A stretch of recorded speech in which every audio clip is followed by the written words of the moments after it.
चलिए आज बात करते हैं भारत के नक्शे की। ये जानने की कोशिश करते हैं कि हमारे राज्यों की जो सीमाएं हैं वो आखिर बनी कैसे, और वो कौन से बड़े आइडियाज थे जिन्होंने इस नक्शे को वो शक्ल दी जो आज हम देखते हैं। कभी सोचा है कि भारत के राज्यों का नक्शा ऐसा क्यों है जैसा आज दिखता है? इसके पीछे ना एक बहुत ही दिलचस्प और ज़रूरी कहानी छिपी है। एक ऐसी कहानी जो असल में भारत के आइडिया को ही समझाती है। इस पूरी कहानी को समझने के लिए हमें इसकी जड़ों तक जाना होगा, मतलब उस संवैधानिक बुनियाद तक जिस पर यह पूरा देश खड़ा है।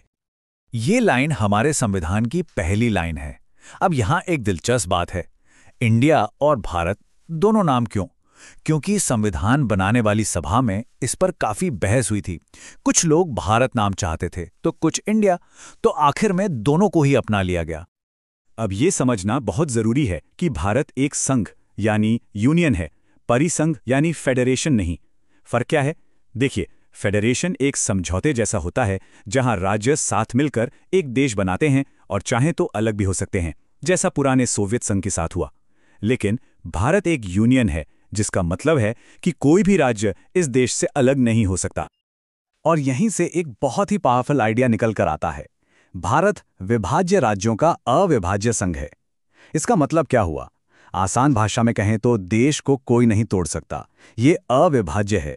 लेकिन देश के अंदर संसद राज्यों की सीमाओं को बदल सकती है, नए राज्य बना सकती है या किसी राज्य का नाम तक बदल सकती है। तो ये तो हुई संविधान की बात। अब आते हैं कहानी के दूसरे हिस्से पर। साल 1947, आजादी के बाद इस विशाल देश को एक नक्शे में पिरोना कोई छोटा काम नहीं था। ये एक बहुत बड़ी चुनौती थी। जरा इस नंबर पर गौर कीजिए, 552। ब्रिटिश प्रांतों के अलावा इतनी सारी रियासतें थीं जिन्हें भारत में शामिल करना था। सोचिए, ये काम कितना बड़ा और कितना मुश्किल रहा होगा। ज्यादातर रियासतें तो भारत में शामिल हो गईं, लेकिन तीन की कहानी थोड़ी अलग थी। हैदराबाद को मिलाने के लिए 1948 में ऑपरेशन पोलो नाम से एक पुलिस एक्शन लेना पड़ा। जूनागढ़ में जनता ने फैसला किया, वहां जनमत संग्रह हुआ और 99% लोगों ने भारत के साथ आने के लिए वोट दिया। और कश्मीर के राजा हरि सिंह ने 1947 में विलय पत्र पर दस्तखत करके कश्मीर को भारत का हिस्सा बनाया। तो जब रियासतों को भारत में मिला लिया गया, तब एक और मांग उठने लगी, और ये मांग जनता की तरफ से थी। लोग चाहते थे कि भारत का जो अंदरूनी नक्शा है वो उनकी भाषा के हिसाब से फिर से बनाया जाए। शुरुआत में सरकार इस आइडिया के हक में बिल्कुल नहीं थी। 1948 में धारा आयोग और जेवीपी समिति ने भी भाषा के आधार पर राज्य बनाने से मना कर दिया था। लेकिन फिर एक ऐसी घटना हुई जिसने सब कुछ बदल कर रख दिया। तेलुगु भाषा के लिए अलग राज्य की मांग करते हुए पोट्टी श्रीरामुलु 56 दिन की भूख हड़ताल पर बैठे और उनकी मृत्यु हो गई। इस बलिदान ने पूरे देश में एक आंदोलन की आग लगा दी।